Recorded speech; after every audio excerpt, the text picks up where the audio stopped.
দেখুন, এর আগে আমরা দেখেছিলাম একটা ফটো উনি ছেড়েছিলেন, যেখানে দেখতে পাওয়া যাচ্ছে যে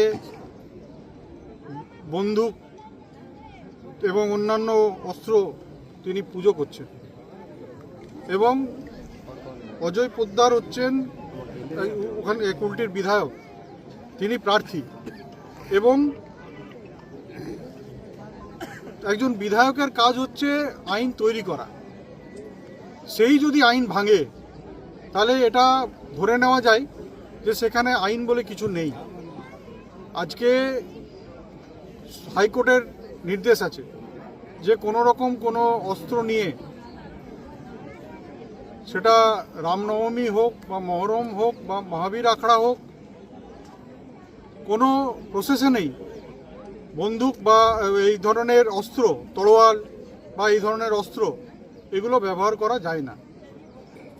কিন্তু আমরা দেখলাম যে তিনি তরোয়াল ব্যবহার করেছেন। আইন সবার জন্য সমান, সাধারণ মানুষের জন্য আইন যেটা, সেটা একজন বিধায়কের জন্য সেই আইন।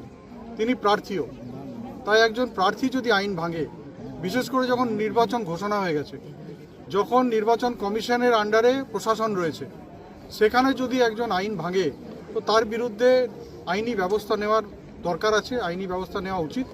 আমরা ইলেকশন কমিশনের কাছে দরখাস্ত করব, আমরা ইলেকশন কমিশনকে বলবো যে তারা যেন এই বিষয়টা নিয়ে দেখে, গভীরতা নিয়ে দেখেন এবং এর বিরুদ্ধে ব্যবস্থা নেওয়া হয়। কারণ এই ধরনের একটা যদি আইন ভেঙে একজন প্রার্থী, তাহলে আগামী দিনে সবাই আইন মানতে শুরু করবে। সাধারণ মানুষের জন্য যে আইন, সেটা বিধায়কের জন্য একই আইন।